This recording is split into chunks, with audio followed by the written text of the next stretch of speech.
corazón llora, Coco. sabes que sin ti Coco. mi corazón llora, Coco.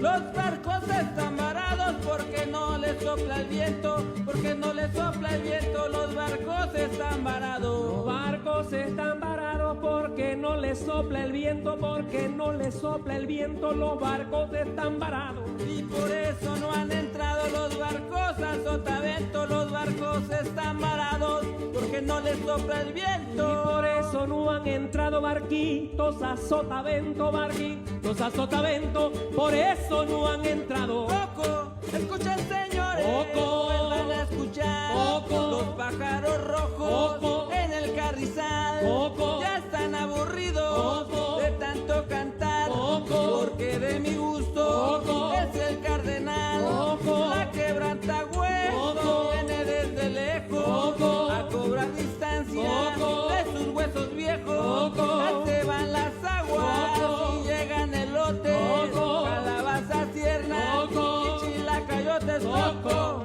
¡Epa! Suénale, mi chavo. Ese coco tiene que viajar hasta Jaltipan, Veracruz. Y Chacalapa también. Pero bonito. Allá mero. ¡Apa!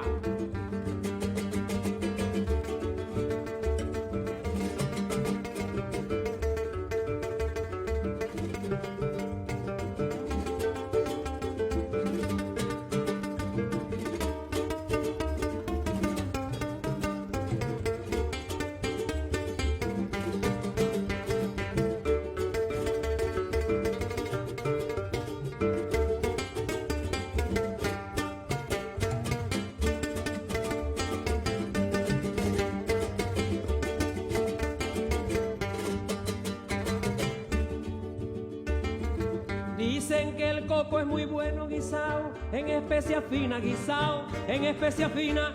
Dicen que el coco es muy bueno. Dicen que coco es muy bueno, guisado en especies finas, guisado en especies finas. Apa. Dicen que coco es muy bueno. Pero yo digo que no, que es más buena la gallina, que es más buena la gallina, pero yo digo que no. Pero yo digo que no, que es más rica la gallina. Eso. Dicen que coco Claro es que muy sí. bueno, guisado en especies finas. Coco volaron, volaron, Coco. plumajes nuevos, Coco. como vuela el hombre Coco. detrás de los sueños, Coco. sueños de los ríos, Coco. de los esteros. Coco. Súbeme a la yagua, Coco. súbeme al deseo Coco. de volverme río. Coco. También potrero Coco. ver cómo nace Coco. de mi piel y cuerpo Coco. los cantos del monte, Coco. los plumajes nuevos, Coco. los cantos del monte, Coco. los plumajes nuevos. Coco.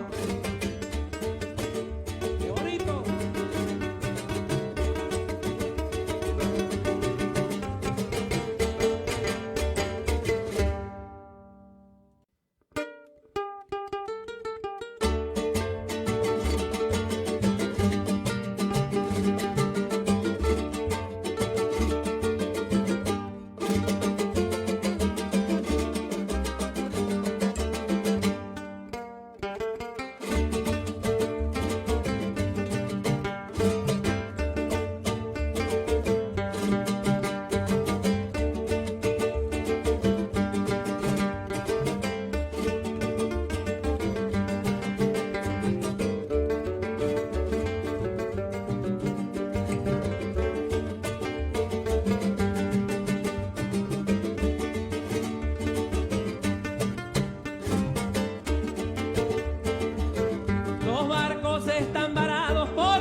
sopla el sur, porque no le sopla el sur, los barcos están varados. Los barcos están varados porque no les sopla el sur, porque no les sopla el sur, los barcos están varados. Y por eso no han entrado barquitos a Veracruz, los barcos están varados porque no les sopla el sur. Y por eso no han entrado los barcos a Veracruz, los barcos están varados porque no les sopla el sur. Coco, y abajo de nuevo, Coco, puente que le llaman, Coco, mis ojos quisieron Coco, percorrer el agua, Coco, agaché la vista Coco, para mejor ver, Coco, abajo del puente Coco, había una mujer, Coco, me quedé embobado Coco, al verla bañar, Coco, parecía sirena, Coco, sirena del mar, Coco, sirena del mar Coco, cantadora, Coco, no seas ignorante Coco, con el que te adora, Coco, Rosa de Castilla, Coco, Blanca de Amapola, Coco, sabes que sin ti Coco, mi corazón llora, Coco, sabes que sin ti Coco, mi corazón llora, Coco.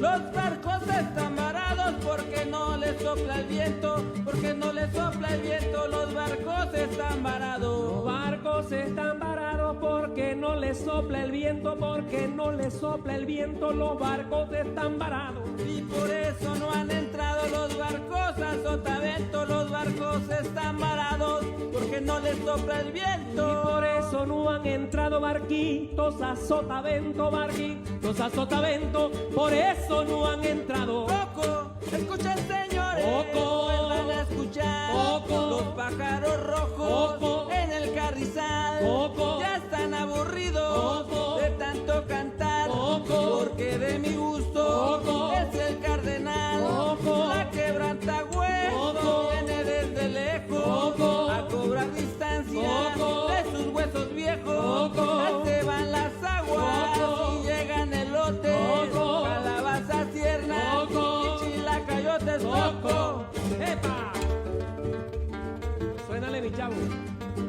Ese coco tiene que viajar hasta Jaltipan, Veracruz. Y Chacalapa también. Pero bonito. Allá mero. ¡Apa!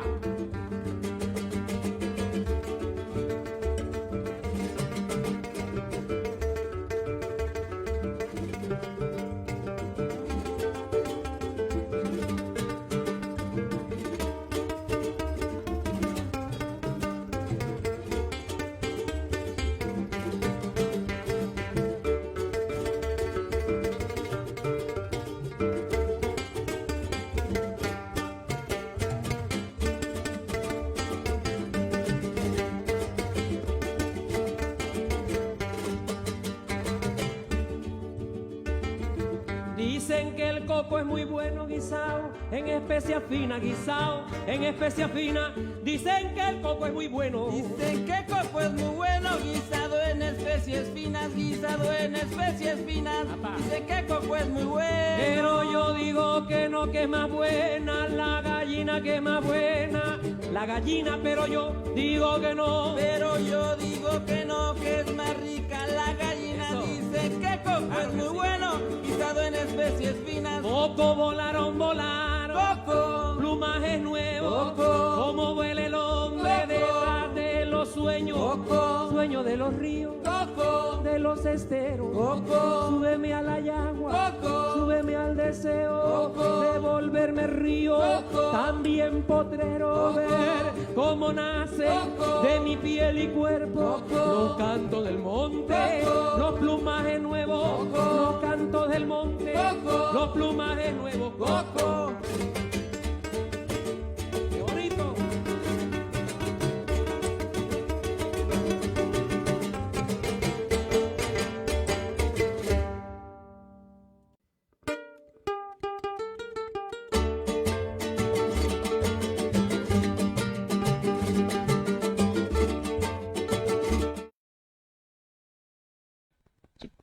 Buen día. En el marco de las conmemoraciones de los 200 años de la consumación de la independencia de México y 500 de la conquista, y el día de hoy particularmente por los 700 años de la fundación de México Tenochtitlán, el Archivo General del Estado, dentro de su programa de actividades Camino a la Independencia, presenta la conferencia La conquista y el imaginario monárquico mexica, que será impartida por el doctor José Pantoja Reyes, investigador y docente en la Escuela Nacional de Antropología e Historia. Si bien en este año las conmemoraciones se han centrado en la independencia, no hay que dejar de lado el complejo proceso que ocurrió hace poco más de 500 años. El periodo de conquista de México debe ser traído a la reflexión en estos tiempos, sobre todo porque se trata de un momento clave para nuestra historia y para muchas condiciones culturales que hoy experimentamos. En el Archivo General del Estado de Veracruz estamos conscientes de la importancia de ese momento y conforme a la conmemoración de la fundación de Tenochtitlán a nivel federal, invitamos al doctor José Pantoja Reyes para que nos comparta un poco de sus grandes reflexiones acerca de este tema y de esa manera replantear nuestros conocimientos sobre Tenochtitlán. A nombre del Archivo General del Estado de Veracruz, les doy la más cordial bienvenida, esperando que sea provechoso este evento para todos y que impulse nuestra reflexión sobre nuestro pasado. Para dar seguimiento a este evento, cedo la palabra al doctor Pablo César López Romero, jefe de la Oficina del Archivo Histórico de este Archivo General del Estado, para presentar la reseña curricular del doctor Pantoja Reyes, así como llevar la dinámica del evento. Muchas gracias y que sea una excelente jornada. Doctor. Gracias.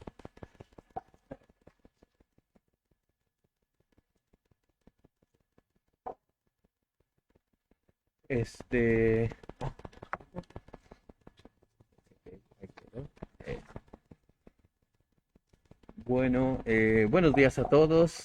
Muchísimas gracias por seguir la transmisión. Agradecemos al doctor Juan Eloy Rivera las palabras que dio de introducción. Y pues bueno, me toca nuevamente presentar a nuestro invitado en esta ocasión. Hoy también contamos con la presencia de un distinguido especialista, de una persona que ha estudiado como pocos los textos que hablan de la conquista. Muchas veces cuando pensamos en conquista, pensamos en datos y cosas muy concretas y que ya sabemos todo. Pero José Pantoja es de las personas que han dicho, bueno, en verdad lo sabemos todo, vamos a ver qué es lo que sabemos, ¿no? Y en ese sentido, tenemos el gran honor de que hoy nos comparta sus reflexiones en eso, ¿no? Voy a hacer una breve reseña del curricular del doctor José Pantoja. Él es doctor en antropología y licenciado en historia por la Escuela Nacional de Antropología e Historia. Desde 1987 es profesor e investigador de tiempo completo de la licenciatura en Historia de la ENA. Ha obtenido el premio Francisco Javier Clavijero a la mejor tesis de historia. Este premio, sabemos todos, es otorgado por el Instituto Nacional de Antropología e Historia. Y entre sus numerosas publicaciones vamos a resaltar algunas, ¿no? Sobre todo la más reciente, La colonización del pasado, el imaginario occidental en las crónicas de Alvarado Tezosomoc, México Colofón 2018. También está La guerra indígena del Nayar, una perspectiva regional, de la editorial Telar de 1995. Y pues también el doctor Pantoja ha sido coordinador editorial de los siguientes libros, ¿no? El homenaje a Eric Hobsbawm, hecho por el Instituto Nacional de Antropología e Historia y la Escuela Nacional de Antropología e Historia en el año 2007, Diálogos con John Hart, del Instituto Nacional de Antropología e Historia y la Escuela Nacional de Antropología e Historia en 2008, La Revolución Mexicana y las Revoluciones Modernas, del Instituto Nacional de Antropología e Historia, la editorial Navarra del año 2009, La insurgencia indígena y popular en la independencia, es una cuestión entre México y Bolivia, 1810-1821, de la editorial Navarra del año 2011. Y bueno, pues también decirles que aparte de toda esta experiencia editorial, el doctor José Pantoja es miembro del Consejo Editorial de la revista Grafen y es miembro distinguido del Seminario de Historiografía Repensar la Conquista, que a lo largo de más de 15 años ha estado replanteando y ha sido un baluarte para la historia crítica de este proceso, que como he mencionado, muchas veces pensamos que ya lo conocemos perfectamente, pero a 500 años de distancia es necesario plantear muchas de las cosas. Y vamos a aprovechar esta ocasión para que el doctor Pantoja nos muestre solo algunas situaciones para que nosotros podamos pensar de otra manera estas cosas que muchas veces damos por muy conocidas. Así que sin más dilación, le cedo la palabra al doctor José Pantoja. Vamos a establecer un tiempo para su trabajo, para que él presente su trabajo de 30 a 40 minutos y después vamos a dar pauta a preguntas que pueda tener el público ahí desde la transmisión en Facebook. Pueden anotar preguntas. Yo les recomiendo que sean eso, que sean preguntas, porque, bueno, pues el tema da para muchas pasiones, pero necesitamos aquí enfocarnos a la discusión que aquí se va a presentar. Así que, sin más, tengo el gusto y tengo el honor de presentarles y de darle la palabra al doctor José Pantoja Reyes. Adelante.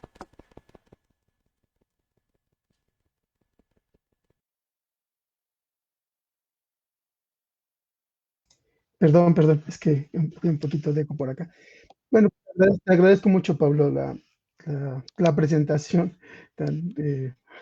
Ahora sí que haciendo este recuento de mi historia académica y desde luego pues al director del archivo por esta oportunidad eh, que se abre en un espacio pues importante para la investigación, pues no solo regional, sino nacional, como es el archivo de Veracruz, que reside en Jalapa.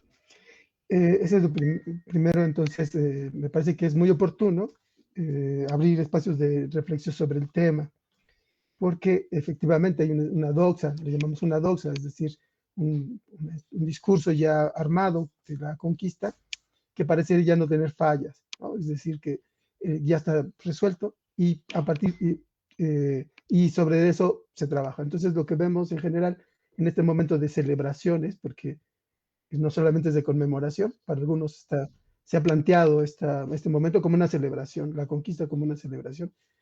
Si no se dice abiertamente en México, eh, por la carga, la disputa ideológica, ¿no? Pues sí, pero las mesas lo vemos, en las mesas de discusión académicas, hemos reiterado digamos, esta actitud con respecto a la conquista. Y bien, desde luego, pues era casi inevitable porque pertenece a un discurso, digamos, dominante, oficial, que se fue construyendo a lo largo del siglo XX y nos alcanza hasta ahora. Desde luego, el asunto tiene sus razones, del por qué esta historia, esta narración de los eventos y sus valoraciones tiene sus razones en el siglo XX. Nuestro problema ahora es que en el siglo XXI tendría que haber cambios, porque ya no responde. Esa narración histórica, esa representación de la historia de nuestro pasado, pues no responde ya ni a nuestras condiciones, necesidades, procesos de identidad, procesos culturales, etcétera, y exigen un nuevo relato. Pero estamos como estancados, como impedidos, hay como un bloqueo con respecto a la temática. Bien, entonces, digamos, dando cuenta de esta situación, pues los que venimos trabajando en el seminario Repensar la Conquista, el seminario de historiografía de Jalapa, dirigido por el doctor Guy Rosat, pues hemos estado a lo largo de varios años trabajando y haciendo aportaciones y poco a poco hemos ido presentando pues estas conclusiones y estas ideas de apertura, que no se trata de ofrecer, digamos, una verdad nueva, sino abrir este relato histórico, sacar sus consecuencias y los alcances que tiene. Y al revisarlo, abrir la posibilidad de que podamos pensar nuestro pasado de otra manera. Porque en este pasado que tenemos, sobre todo con respecto a la conquista, digamos, tiene sus tintes dramáticos. Yo he dicho en un artículo que va a publicarse que es una herida abierta, ¿no? Y que debemos encontrar las maneras de cicatrizarla bien, por el bien cultural del país. Bueno, digamos que me pienso en este contexto. Ahora, pues voy a seguir la presentación que tengo para no desordenarme y tratar de que efectivamente los puntos más importantes en este contexto pudiese pues ser punto de debate, comentarios, ¿no? El título siempre es complicado porque hay muchos temas que están jugando en este momento, eh, pero pienso que esta conjugación de hablar de la conquista y de esto que sería la monarquía mexica, me parece que puede ser interesante para la gente que escucha y desde esta perspectiva abrir pues una línea de reflexión. Como Paulo ha mencionado, nuestro relato, nuestra narración de este pasado, de este momento crítico, ¿no? Que es la conquista, y por consiguiente todo lo que lo rodea, pues ya parece estar resuelto, ¿no? Y en realidad, pues se nos presenta como que hay pocas cosas que agregar. Sobre la conquista menos, ¿no? Y sobre el pasado prehispánico, pues tenemos un cuadro ya en general, una representación sobre ese pasado al cual, desde luego, le pasa lo mismo, pero ahí hay una diferencia. La diferencia es que sobre el pasado prehispánico hay una búsqueda continua y una emergencia continua de restos y reinas de ese pasado prehispánico que ponen en cuestionamiento continuamente esa representación histórica, antropológica que se hace sobre ese pasado, que está montada o engarzada sobre la conquista. Es decir, hablar de la conquista no solo habla, ¿no? Pues de la historia que viene después, que nos llega a nosotros, sino también habla sobre ese pasado prehispánico.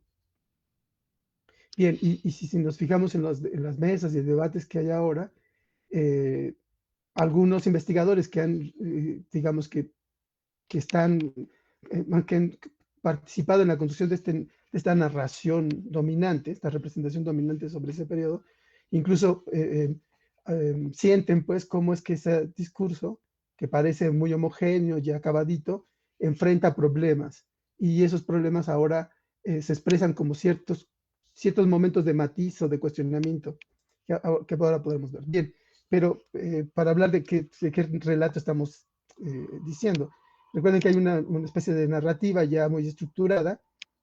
Aquí no la empiezo con la llegada de Cortés, sino solo pensemos en el momento culminante de la conquista, ¿no? Todo ya está armadito. Cortés llega a Tenochtitlán, enseguida Moctezuma le entrega el imperio, ¿no? Luego sobreviene la matanza emprendida por Alvarado, luego pues la expulsión de Cortés en la Noche Triste. Lo interesante de este episodio de la Noche Triste es que no hay ninguna representación del siglo XVI de él. Esta es una representación del XIX, y en general son del XIX, las representaciones de esa Noche Triste. Interesante. William Oliver recientemente dijo que lo de la Noche Triste es un mito, que Cortés no dijo eso, que ocurrió otra cosa, pero digamos, sigue el mismo esquema, ¿no? Este mismo esquema trazado. Y luego viene ya lo que llaman la caída de Tenochtitlán, ¿no? Que es la entrada de Cortés y los indígenas aliados, etc. Y luego ya finalmente la toma digamos, la entrada, la batalla y la caída, que es la toma de las ciudades. Bien, entonces digamos que en imágenes rápidamente podemos hacerlo, es decir, cualquiera, sin ser un historiador, puede relatar estos eventos, ¿no? Porque ya están armados, ya están en disposición, ya no hay como dudas, ¿no? Bien, digamos que esto que estoy llamando el discurso histórico, la narración, digamos, oficial dominante, y llamo oficial porque es una narración que está expresada en los libros de texto. Es decir, en los libros de texto tenemos una narración oficial, ¿no?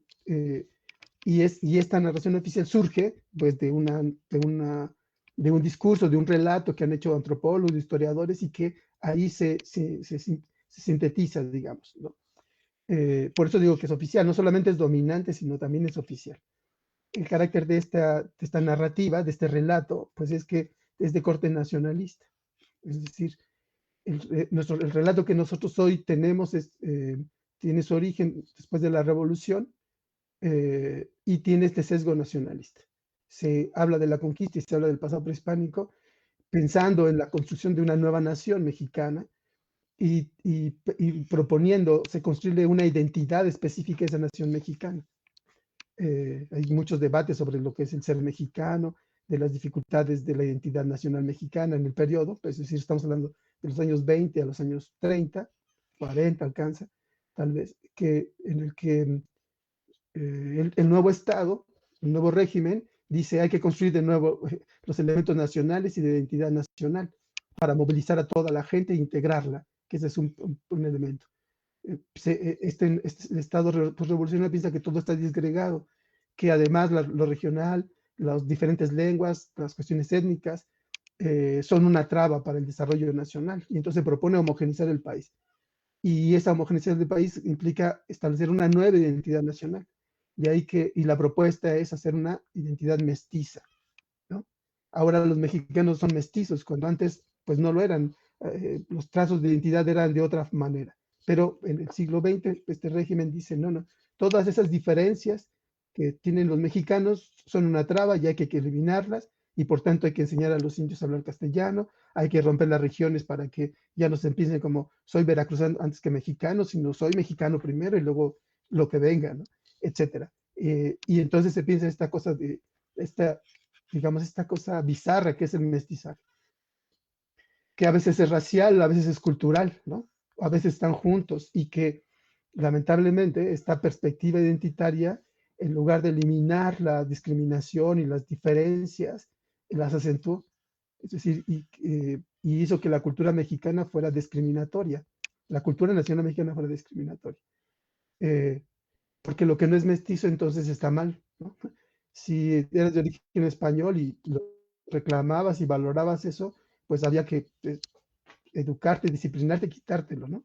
O expulsarte. Si eras indígena, lo mismo, porque entonces estabas en esta perspectiva del atraso, y no, entonces, y hay que integrarte, o había que integrar a los mexicanos. Y en nuestro lenguaje está así.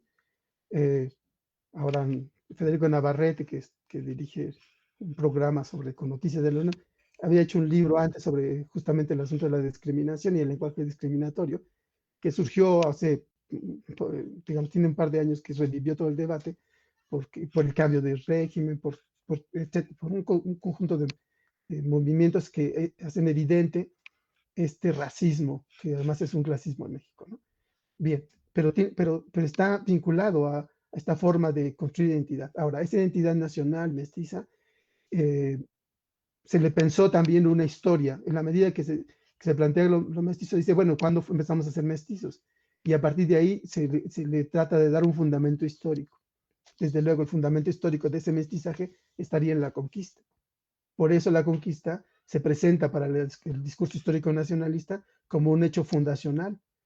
Es decir, no solamente es un evento que cambia la historia, etcétera, sino es un hecho fundacional de México. Si México es mestizo, el que trae el mestizaje es la conquista y los conquistadores, ahí está el elemento fundacional. Evidentemente que este asunto del mestizaje, si lo repasamos un poco en términos históricos, veremos que no tiene sentido histórico. La humanidad es mestiza, si se quiere utilizar el término, mestiza biológicamente o mestiza culturalmente. No es un rasgo particular que defina a una nación, a un país, ¿no? En realidad, en general, las identidades nacionales europeas tendrían a ser, en el siglo XIX, principios del XX, a buscar como las purezas culturales o de tradición o raciales, ¿no? Que lamentablemente nos llevó a una cosa como el racismo, o religiosa.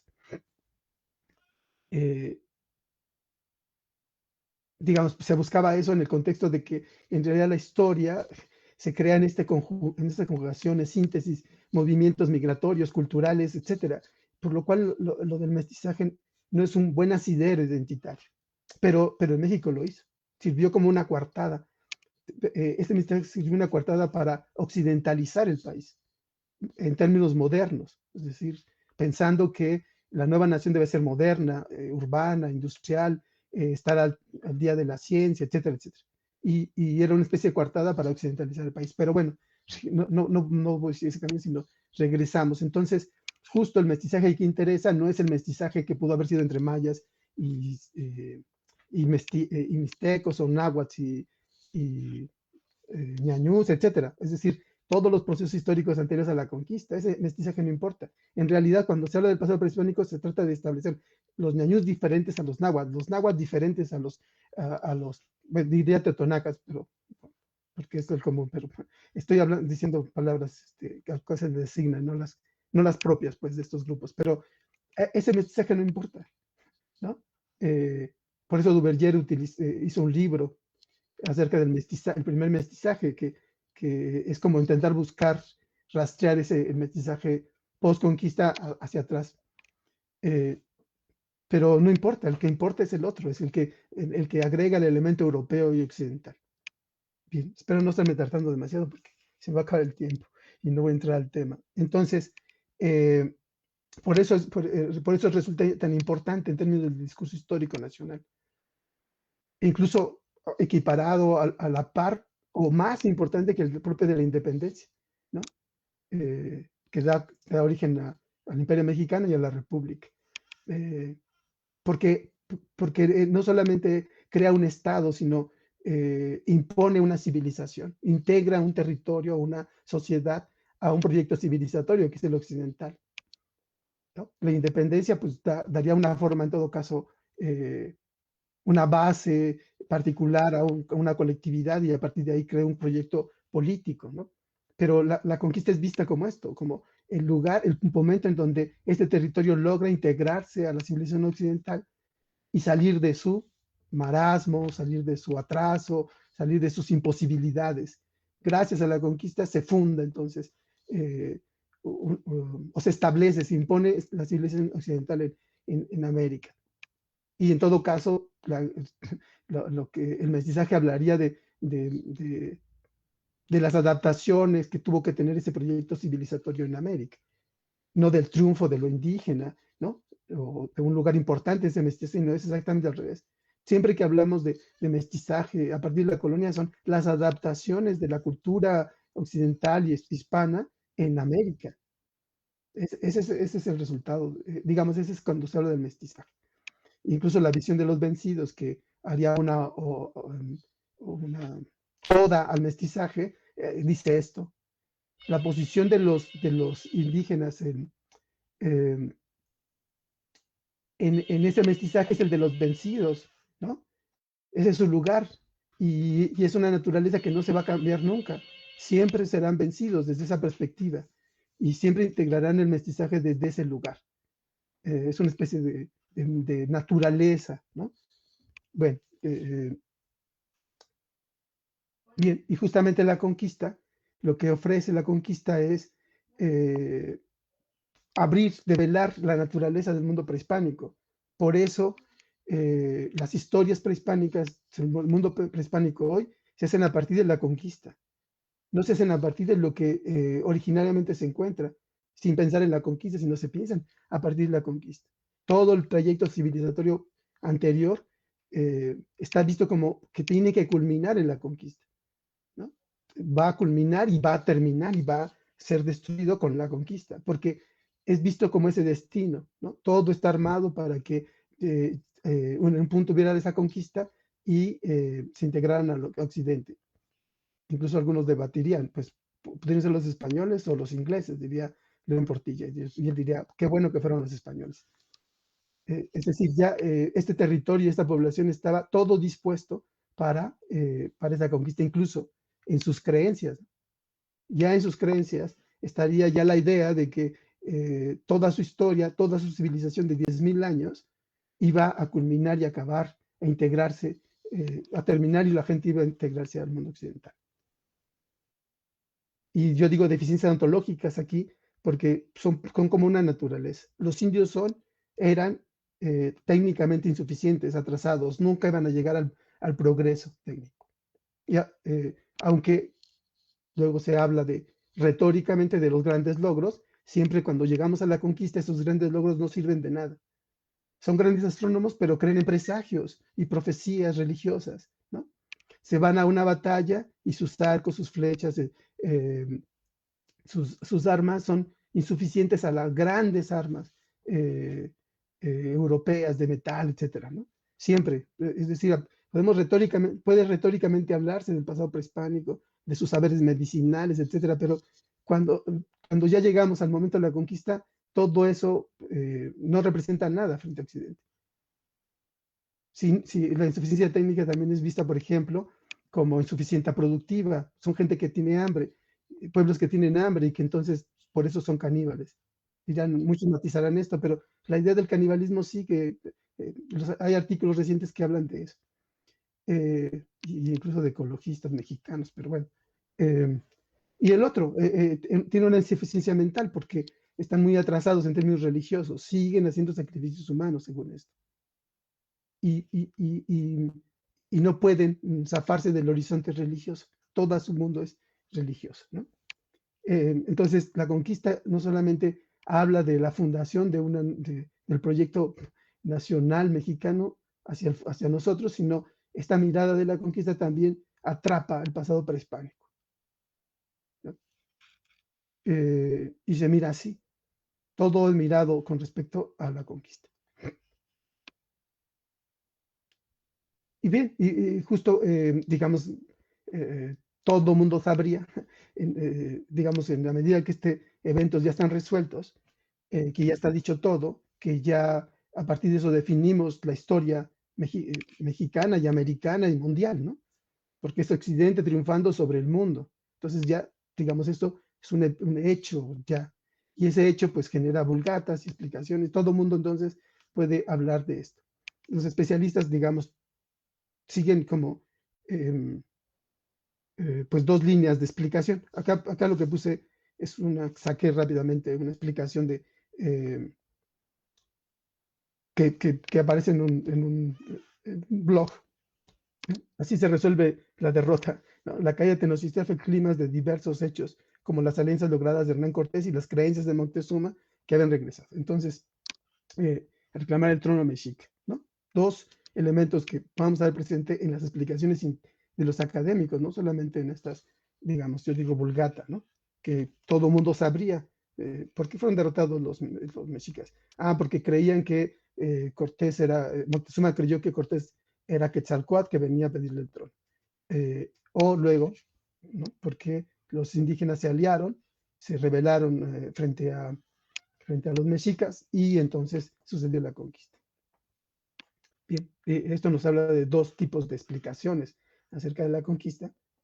Creo que no voy a llegar al otro tema, que son, que digamos yo las agrupé rápidamente en una de la visión de los vencidos, que coloca el acento explicativo en la cosmovisión y la psicología y dice que los indios fueron básicamente derrotados porque sus dioses les habían dicho profecías y entonces existen dioses y existen profecías que nos definen la historia, ¿no? Es una interpretación religiosa del pasado prehispánico.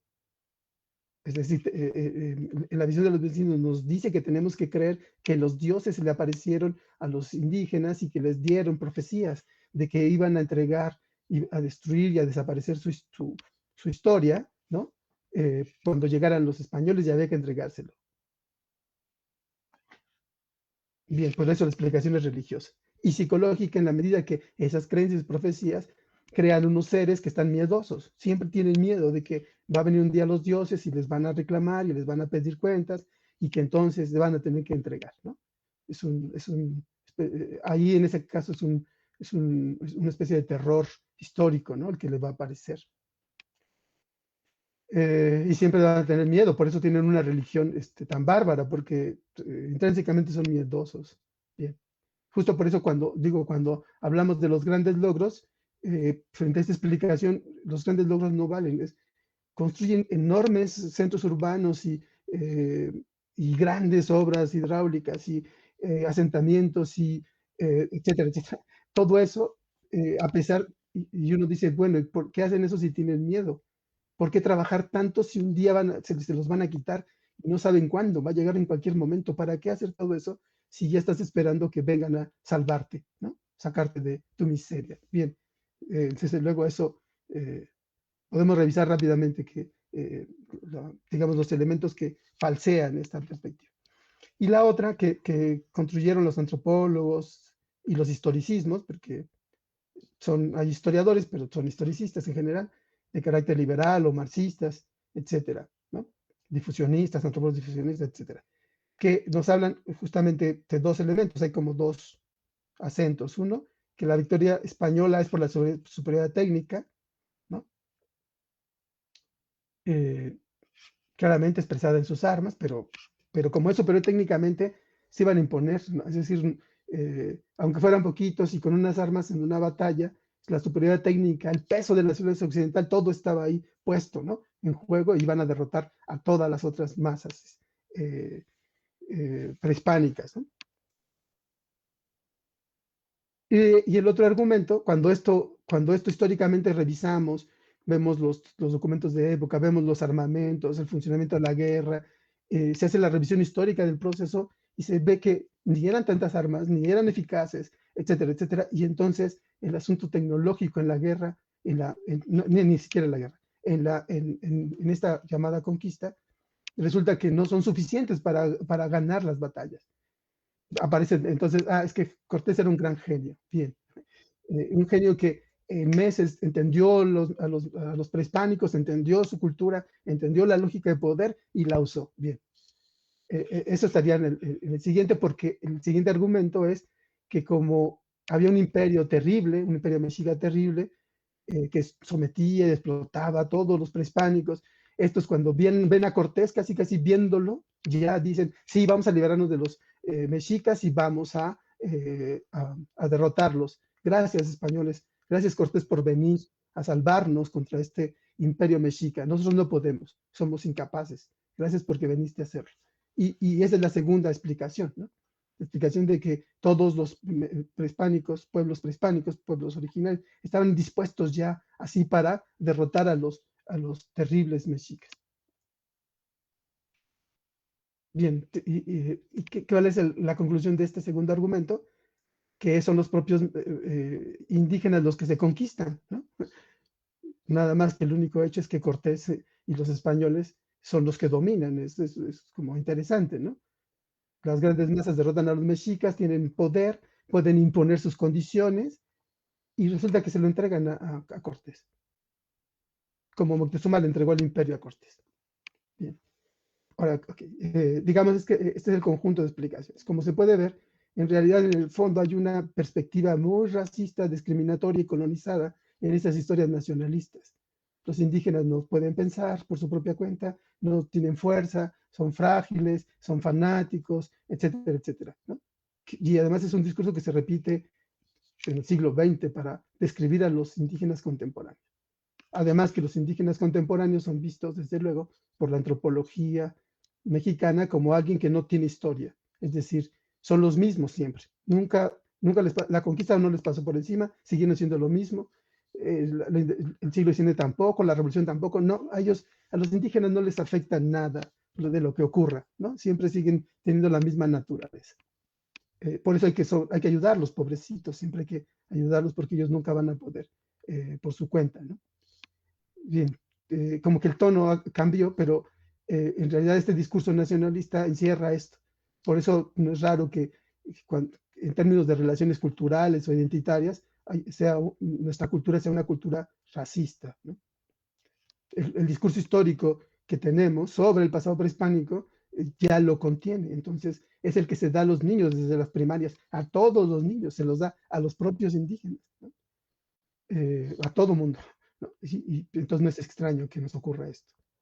Bueno, desde luego este discurso histórico nacionalista pues dirá, no, pues nosotros tenemos fuentes, ¿no? Y sobre estas fuentes construimos el relato. Y luego cuando se habla de arqueología, pues también tenemos restos arqueológicos. Bien, sí, pero el problema de aquí es la interpretación, ¿no? La fuente no habla por sí misma, a pesar de que el historicismo lo haya dicho en el siglo XIX, o que el positivismo dice que los hechos se muestran, que las fuentes nos muestran los documentos, ¿no? Que ahí están, como si ahí estuvieran encerrados, puestos, dispuestos, ¿no? Es una colección de hechos que traemos a cuenta. Es el archivo, ¿no? Los archivos son como colección de hechos, pues, ¿no? Son colección de documentos, de fuentes, etcétera. Y entonces el asunto de las fuentes es la interpretación. Ahora, pero ese discurso histórico, antropohistórico nacionalista, tiene como elemento primordial de fuentes para la conquista y para hablar del pasado prehispánico, es decir, la mentalidad, la religión, las prácticas, incluso artesanales, etcétera. Su fuente no son los restos arqueológicos, sino sus fuentes son los textos del siglo XVI. Esas son las fuentes primordiales. Si voy a hablar de la conquista, pues leo a Cortés, ¿no? Bien, y si ustedes hacen el ejercicio, ahora lo voy a poner, pero va a ser muy rápido, solo para ilustrar, no nos podemos detener. Pero si ustedes hacen el ejercicio de, bueno, leemos una historia de la conquista, ¿no? Puede ser académica, puede ser escolar, y vemos cómo se va narrando y tomamos las cartas de relación de Cortés, veremos que exactamente es el mismo cuadro, se hace el mismo relato. El orden de los acontecimientos, el tipo de explicación que se va dando, está ahí. Si decimos que los indígenas se rebelan al Imperio Mexica es porque Cortés lo dice. No hay ninguna otra fuente, no hay ningún registro, no hay ningún documento o rebelión, evidencias de rebeliones o lo que sea previas a eso, sino es porque Cortés lo dice. Y entonces significa que lo que estamos haciendo al construir ese relato es creerle a Cortés. Y decimos creemos a Cortés porque es la fuente primaria o original. Después de esa fuente, como bien ha dicho María Alba Pastor, en este registro crítico, diplomático, hermenéutico de las fuentes, luego veremos repetido en otras. Bernal repite a Cortés, aunque se diga que lo agrega, sí, pero es el mismo narración. Gómara, es la misma. Dicen que son enemigos, pero es el mismo relato. Y luego esta historia, además, la vamos a ver repetida en Guatemala. Si uno ve las cartas de relación de Pedro de Alvarado en Guatemala, es el mismo relato, casi como si fuera la misma historia. O con respecto a Perú, es casi como la misma historia. E incluso las mismas ideas con respecto a los indios. Son los mismos, ¿no? Los españoles van a un territorio enorme, enorme, que triplica Europa, ¿no? Y que tiene más población que Europa en la época, y son los mismos, ¿no? Nomás en lenguas diferentes, ¿no? Ahorita pondré un ejemplo, pero es Cortés. Cortés es la primera, y usted se podrá ver. Y luego a partir de ahí, los textos religiosos. Si queremos hablar de costumbres, de comida, de matrimonio, los textos que lo van a aludir son los textos de los franciscanos primero, pero luego ya se agregarán todos los demás, dominicos, etcétera. Estas son nuestras fuentes y les creemos. De tal manera que si uno quiere saber matrimonio en el mundo prehispánico o la mujer en el mundo prehispánico, va y lea Sagún y repite lo que dice Sagún. Y es muy fácil comprobarlo. Un texto que hable de familia y vemos lo que dice ahí, lo que dice Sagún es lo mismo. O un texto sobre sacrificios. Textos sobre sacrificios humanos que también tienen que hacerse su análisis historiográfico y sus contradicciones internas, pero uno de los recientes y más reconocidos empieza todo un capítulo describiendo lo que dice Sagún sobre sacrificios. A partir del segundo capítulo ya dice otra cosa, ya no tiene nada que ver con eso, porque la evidencia no sustenta esas descripciones de Sagún. ¿Y qué es lo que decía yo hace rato? Que las evidencias, los restos físicos, materiales pueden ayudarnos a pensar de otra manera esa historia, pero bueno, pero están encuadradas ahí. Bien, les creemos. Y bien, ¿no? Si se trata de civiles también, si queremos hablar sobre tierra, el supuesto Altepetl y todo esto, pues vamos a Zorita. Y Zorita escribió en el año 60, cuando ya la población está casi ha muerto toda, ¿no? Ya andamos como en el 80% de muertos. 1560, ya andamos como, la población ha descendido como en el 80% o más ya para el año 60. Y ahí hay que ir, ¿no? Y luego decimos, bueno, estas son fuentes españolas o europeas, vayamos a los textos indígenas. Pues los textos indígenas de los cronistas repiten lo mismo que repite Durán, Tesosomoh repite a Durán, están digamos, y además es una cadena, ¿no? Chimalpán toma de base a Tesosomoh, etcétera. Y todos ellos son del último tercio del siglo XVI, son muy tardíos. En general, cuando hablamos de historias y crónicas. El otro, pero hay códices. Sí, pero bien, de nuevo, el problema es hacer una crítica fuerte a los textos. Son códices en general mandados a hacer por los religiosos, por el virrey, etcétera. Y luego tienen un límite. Y luego también se exige un tipo de códice, ¿no? Para en términos legales, para las relaciones de pueblos e instituciones, que son los títulos primordiales, etc.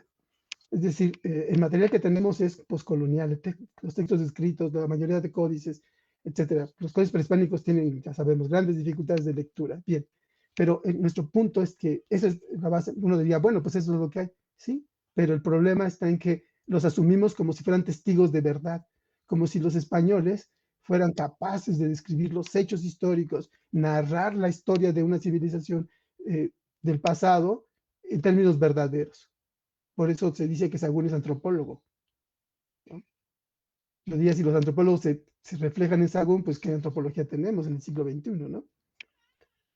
Es un franciscano que viene a evangelizar, etcétera. El otro es un militar conquistador, pero les creemos y tomamos estas fuentes como base. Entonces yo digo, bueno, pues sí son las fuentes, pero nuestro problema es la interpretación. Si las creemos y repetimos lo que esas fuentes dicen, entonces estamos haciendo una historia no moderna, no científica, desde mi punto de vista, sino estamos regresando a la perspectiva del siglo XVI. Desde luego, modificada, ajustada, ¿no?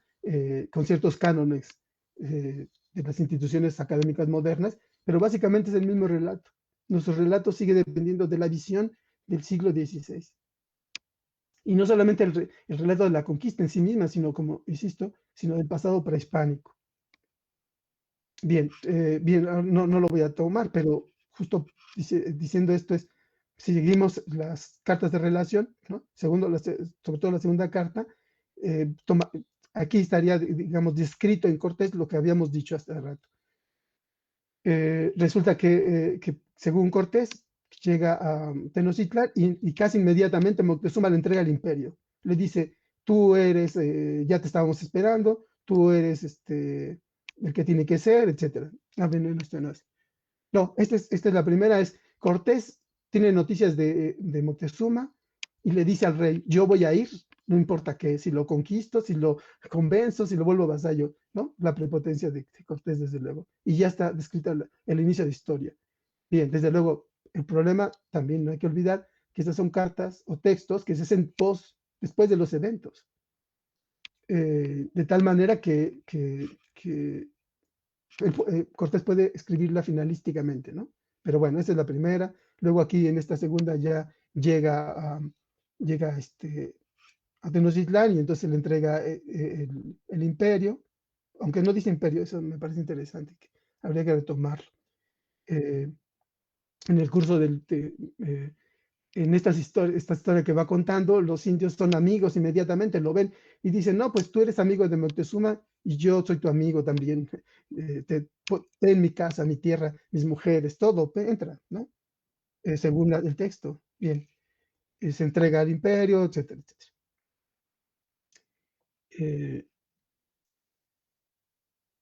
Entonces uno puede, justamente la idea de que hay un imperio, bueno, insisto, Cortés no dice, pero que está este señorío, que los indios caen rendidos casi a sus pies cuando lo ven, esta idea de que se alían a él, ¿no?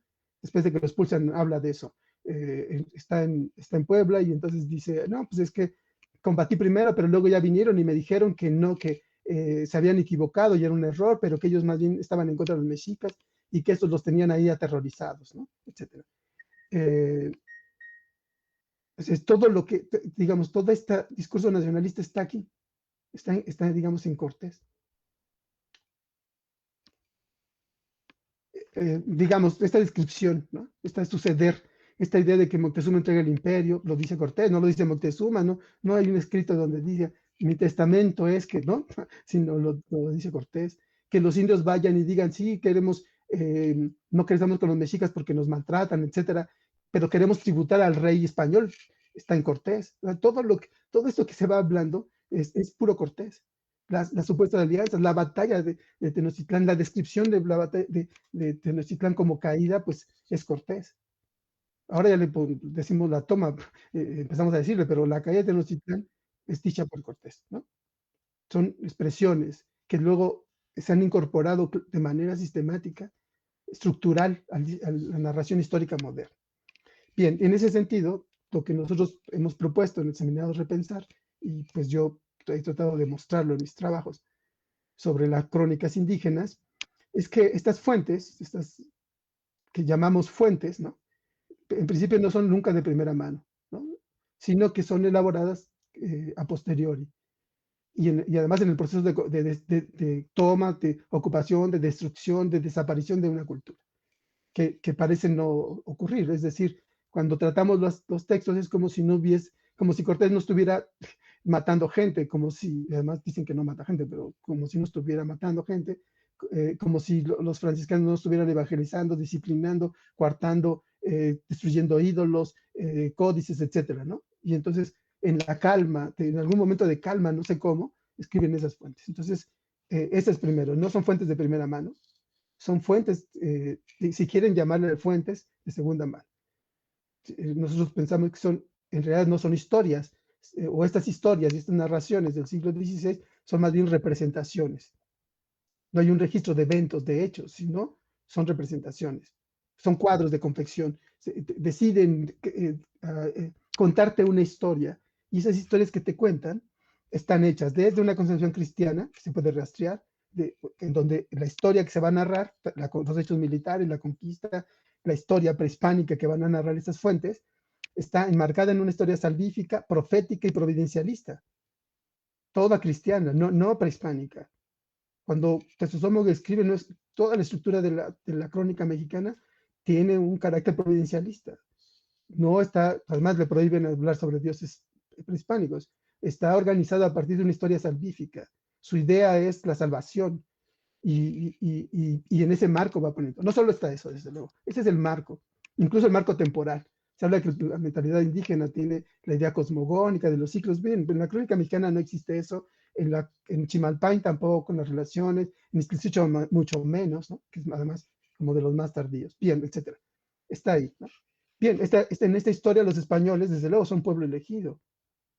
Cuando Cortés nos relata que lo confunde con un dios, pues está hablando de eso. Son un pueblo elegido por Dios, pero ¿por qué Dios? Pues el Dios cristiano. Entonces Moctezuma reconocería eso. Lo dice en el texto, Cortés dice, y lo reconoció, y como reconoció a Dios, ¿no? Cristiano, me ayudó, me acompañó a destruir los ídolos, etcétera, etcétera. Se convirtió Moctezuma. ¿Cómo lo logró sin saber la lengua? ¿No? Pues es un milagro. Ya creo que voy a terminar. Desde luego, en esta representación, además de que está encuadrada en esta historia cristiana, profética, etcétera, los géneros que utilizan son géneros medievales. Historias, crónicas, ejemplos, genealogías, relaciones, cantares épicos, romances, libros de caballería, espejos de príncipes, etcétera. Alguien dirá que las crónicas, las historias o relaciones indígenas tienen rasgos de géneros prehispánicos.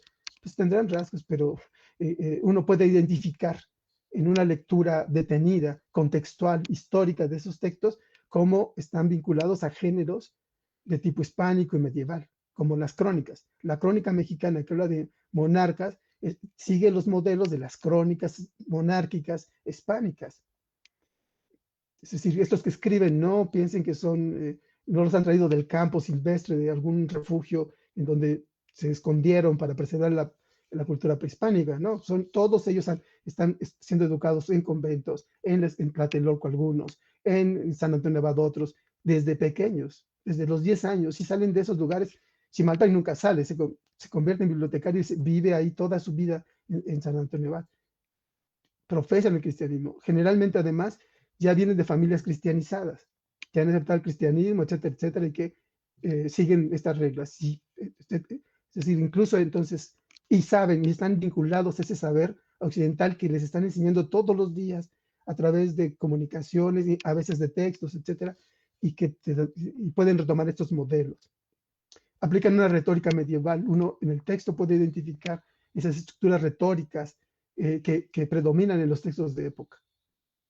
Es decir, hoy ya no las usamos digamos, nuestras retóricas modernas, ¿no? Como en los libros de historia escribimos de una manera, etcétera, o las tesis.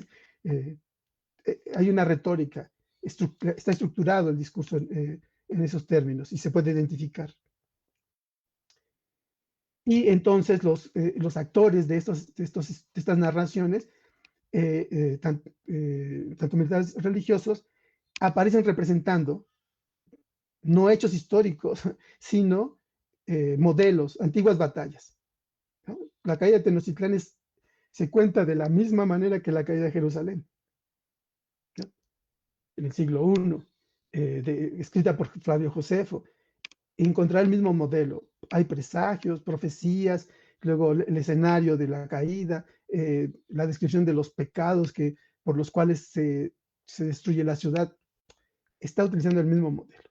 Es como si estuviera actuando una historia ya contada, repitiéndola, ¿no? Emulando héroes medievales. Ahorita voy a hacer la cita de Beckman. No la puse, pero Luis Beckman, que tiene un libro que se llama La herencia medieval en México, hace este señalamiento de cómo Cortés, que no lo ha hecho otros, pero se puede acceder ahí rápidamente. En el seminario hay mucho trabajo sobre esto, de cómo Cortés está utilizando muchos recursos de la literatura de la época,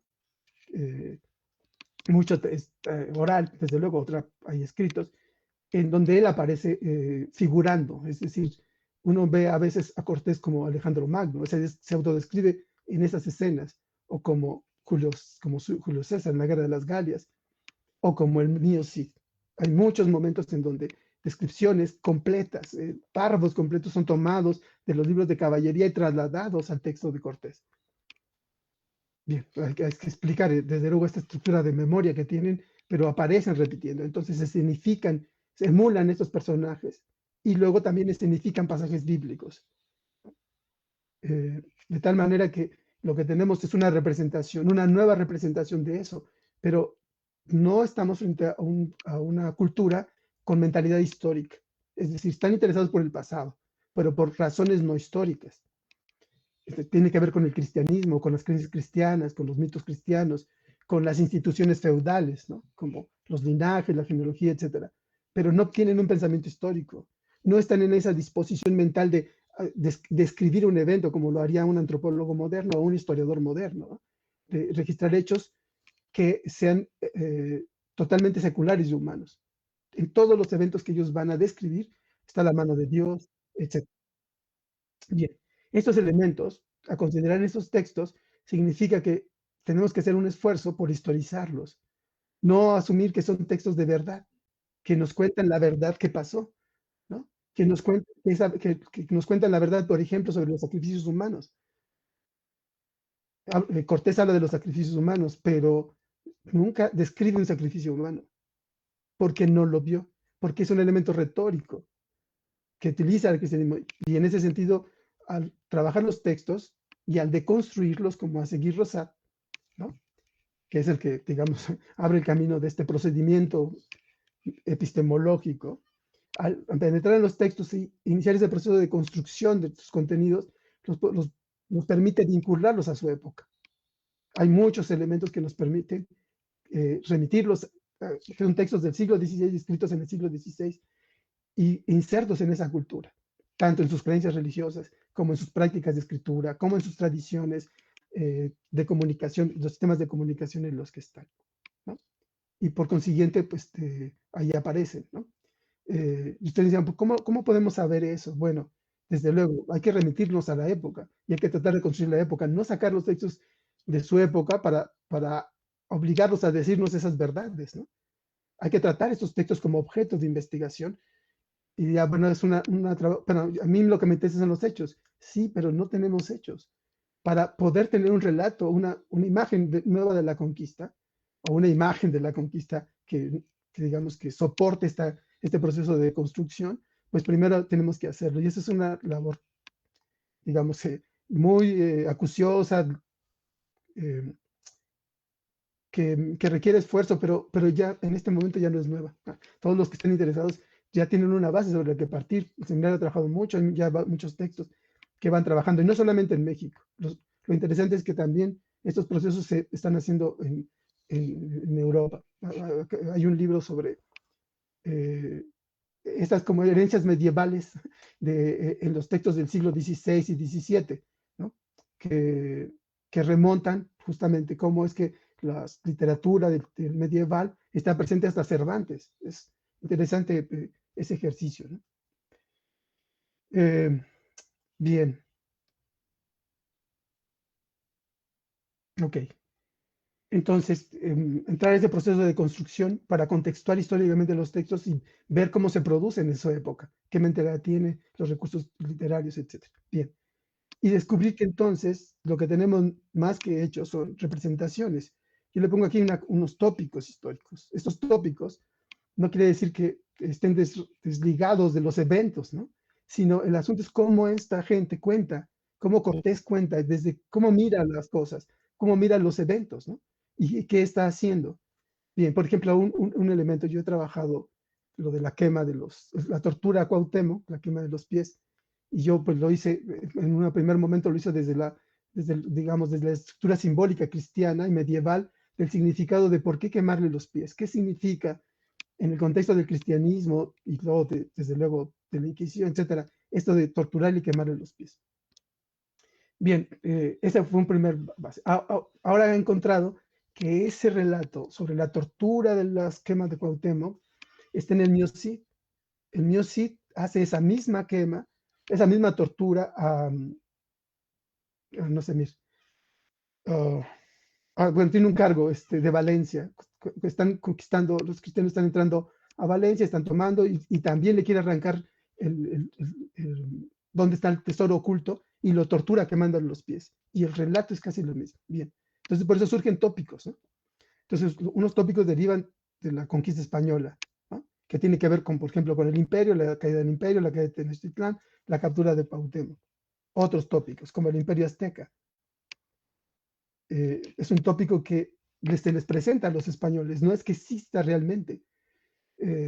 Cortés cuando habla primero no habla de un imperio, eso lo van a construir inmediatamente después, por necesidades políticas y jurídicas.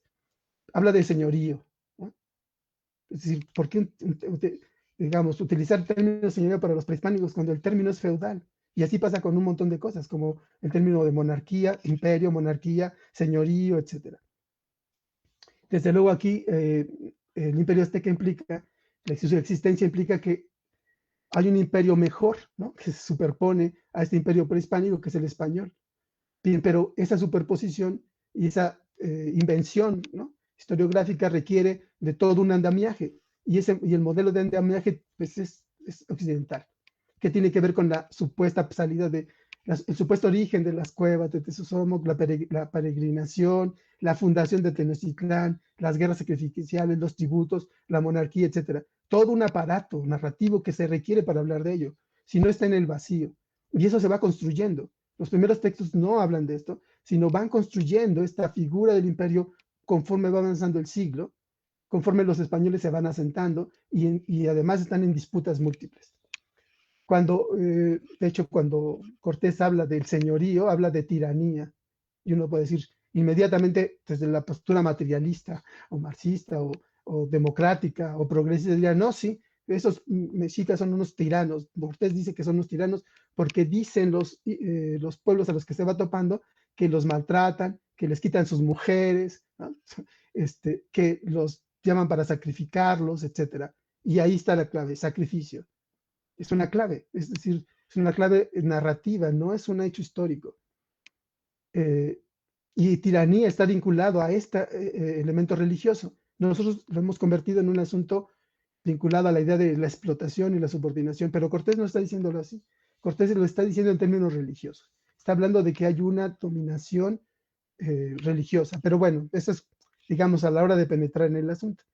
Y la fundación de Tenochtitlán, decía ahora el director del archivo, comentaba un poco debates que están habiendo, también lo comentó el director del INE, etcétera, que si es en mayo, que si es tal, que si es más, si es el 21 o el 25. Bien, ese elemento tiene más que ver con las necesidades discursivas de los conquistadores que de los prehispánicos. Si uno revisa la lógica de surgimiento de las ciudades en términos arqueológicos, no es posible pensar en fechas de fundación, ¿no? Las ciudades prehispánicas no se fundan porque no es una lógica de instalación. La idea de fundación tiene que ver con la guerra. Los españoles van avanzando en una guerra y van fundando ciudades y tienen fechas. Exacto. Esto es muy claro. Ahí hay una lógica de fundación. La lógica de fundación además implica fechas de origen, porque para los cristianos y los españoles es muy importante la ancestralidad. Para garantizar privilegios de cristiano viejo necesita haber 200 años. Una persona debe mostrar su linaje de 200 años. Una ciudad debe establecer una historia de 200 años. Bien, sus razones hay, pues, feudales. Es lo mismo. Si ustedes piensan cómo está encuadrada la historia de Tenochtitlán, está así, son 200 años, de cuando se funda a cuando termina. Eso es un recurso retórico, jurídico, que se requiere. Tanto la idea de fundación como la idea de las fechas. Y ahora están en el debate si es el 21 o el 25. Pues el 21 coincide con la conquista, ¿no? Y además lo cuadran en términos de calendarios indígenas, supuestamente. Y el 25 tiene que ver con la idea de la llegada de los franciscanos. Por eso, y se cuadran 200 años. El año 25 son la llegada de los 12, y si echamos para atrás 200 años sería la fundación en el 25, en el 325, ¿no? No son fechas históricas, insisto, sino son tópicos, ¿no?, que se requieren, y todo eso van cuadrando estos relatos. No hay lógica, ¿no? Un día decidieron, sí, ya me expulsaron, me voy al islote y fundo la ciudad. No tiene ninguna lógica arqueológica. Si revisamos la arqueología y lo que dicen los arqueólogos y los antropólogos físicos de eso no puede haber ocurrido. Porque el establecimiento de la ciudad en esos islotes implicó primero el control del lago. Sin el control de las aguas de todos los lagos de la cuenca, no podía haberse instalado ahí la gente. Es decir, por lo menos estamos hablando de 300 años atrás de que se inicia ese proceso de control y regulación del lago. Bien, digamos un poco ya que apareció el asunto. Entonces, no, estamos hablando de mitos. Matos acaba de decir incluso él que defiende bastantes historias, digamos, tradicionales, pero finalmente es un académico serio. Dice, pues no, este es un mito, lo del águila y el nopal es un mito. Pues sí, es que si nunca lo vieron, pues no, porque la ciudad no se funda en un día que digan, vimos el águila, ¿no? Bien, si penetramos en estos elementos como tópicos, podemos descubrir que esos mitos, que pueden decir eran prehispánicos, son mitos cristianos occidentales. Y en otra ponencia ya hicimos la secuencia del símbolo nacional y cómo el águila y la serpiente viene desde los romanos, luego de los bizantinos, y es un símbolo de la monarquía española fusionada en Aragón y Castilla, y que está en la Catedral de Toledo, ¿no? Bien, ¿cómo ocurre este proceso de que estos elementos que son de occidentales, feudales, medievales, cristianos, aparecen aquí? Bueno, porque lo que estamos viendo es un proceso de colonización de la memoria, del tiempo, del pasado. No se puede registrar, los españoles no van a registrar ni la cosmovisión, ni los tiempos, ni la forma prehispánica, sino van a hablar del mundo a partir de su propia historia y experiencia, porque además están haciendo una conquista. No están viniendo a comerciar, a invitar, a conocer. No vienen a encontrarse, oye amigo, te vengo a conocer. No, ellos vienen a tomar, a poseer, a apropiarse. Entonces, se sienten superiores y su visión va a ser presentada como superior. No van a ellos a renunciar a su pensamiento cristiano, aunque León Portilla ya ha dicho que Sagún o Durán renunciaron. No es cierto. En los textos está muy claramente la idea de que el cristianismo es superior. Nos reiteran continuamente en el coloquio de los 12, en los diálogos de Montezuma y Cortés, todo el tiempo nos están diciendo cómo hay una superioridad del cristianismo, y casi la idea de Dios y la creencia y la aceptación cristiana o la aceptación del Dios cristiano de los indígenas es maravillosa, es de tipo maravilloso, ¿no? Bueno, bien, ya me metí en eso, pero quería aludir a estos tópicos. El tópico del imperio, ya me cortas, ¿ya? El tópico, y con eso termino.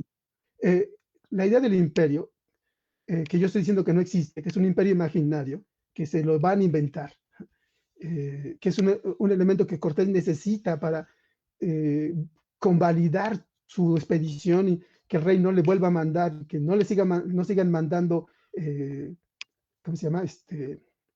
Comitivas, ¿no? Expediciones para controlarlo. Está escribiendo para eso. Entonces el imperio surge de esta figuración, de este imaginario occidental. Es como Alejandro Magno en Asia, en esta idea. Entonces surge de ahí. Bien, pero también en Perú pasa lo mismo, por eso decía lo mismo. Bien, entonces cuando revisamos históricamente el asunto, pues no encontramos muchas bases para hablar de ello. En Perú, aquí estoy poniendo un ejemplo de Susana Elizabeth Ramírez, que justamente dice eso. No tenemos un imperio de tipo occidental, no hay rastros de eso, ¿no? Sino lo que más bien yo encuentro es que es una relación de tipo simbólico, es decir, que puede ser ritualizada, etcétera, etcétera, más que, más que un imperio, ¿no? De tipo occidental. Y por el otro lado, Grusinski, en su libro La Isla del Dragón, comparando las expediciones occidentales españolas en América, en México y en China, pues nos va a decir lo mismo, ¿no? Cuando comparamos el imperio chino y toda su estructura con México, pues nada que ver. Los españoles no pueden entrar a China, se van a Filipinas, no pueden en China, apenas si pueden embarcar, tienen que pedir permisos para llegar, no llegan así como Pedro por su casa. En América sí llegan, se meten, no hay prácticamente quien los detenga. Cortés alude a que en Cholula había 50,000, una guarnición de 50,000 gente, y él mata a la gente de la ciudad y nadie lo ataca. En Tepeaca dice lo mismo, dice a boca de los indios, le pone en boca de los indios, es que no veníamos por miedo, porque aquí hay una guarnición como de 30,000 mexicas nos impedía venir. ¿Y dónde están esos 30,000? En realidad son figuras retóricas, no operan, no hay un ejército, no hay nada. Ellos van, Cortés va entrando, y encuentran esa facilidad que llega hasta Tenochtitlan. En realidad no hay un imperio implica ejército, implica calidad guerrera, implica estructuras administrativas que nunca te topa, Cortés. Es que Cholula eran amigos de los mexicas. Si son amigos de los mexicas, ¿dónde está el ejército de 200,000 para defender a Cholula, ¿no? Etcétera, etcétera. Entonces, lo derrotan en Tenochtitlán, lo sacan y se va, ¿no? Los mexicas dicen, pues ya lo sacamos de aquí, ya los aztecas ya se largó, ya se fue, que se vaya, ¿no? Lo que no esperaban es que iba a regresar. Entonces, no hay bases materiales para hablar de un imperio, pero el imperio es un gran tema que va a aparecer después de Cortés, y va a hablarse del imperio, y se va a construir la figura de imperio, y nosotros ahora decimos el imperio mexica. Y gracias a esa figura decimos, es que Cortés no pudo conquistarlos porque eran muy poquitos, etcétera, ¿no? Si no fueron los otros indígenas sometidos por el imperio. Bien, cuando hablamos de la tiranía, Cortés dijo que es religiosa, etcétera, y por el otro lado no hay elementos para hablar, materiales para hablar de imperio. Bien, ese proceso de imposición de unas historias y de unos imaginarios a otro, pues pues nos ha dicho Guy Rosat, lo dice Luis Beckmann también, nos dice, los españoles no salieron de su tierra para adquirir nuevos conocimientos, cuanto para comprobar antiguas creencias y proyectar sobre el nuevo mundo la realidad y las tradiciones del viejo, lo cual estaban aún fuertemente matizados por conceptos medievales. No solamente yo diría matizados, sino fuertemente matizados. De hecho, el libro es un catálogo de elementos medievales en todo, en la política, en la guerra, etcétera. Es un gran libro que es como un catálogo, ¿no? Bien, desde luego, el libro es una base, pero ahora también hay que interpretar eso, ¿no? El sistema de traslado de estos conceptos, ideas, imágenes, símbolos cristianos medievales e imponerlas como si fueran prehispánicas, nativas, etcétera. Es decir, convertir estas historias bíblicas o medievales, españolas, europeas, romanas, etcétera, al mundo prehispánico, digamos, tener la versión vernácula de la historia occidental cristiana en América, se hace a través de un sistema de analogías.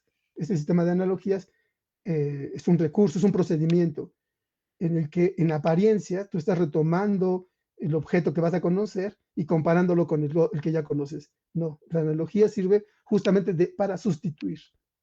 Estas estructuras de semejanza son más bien de sustitución.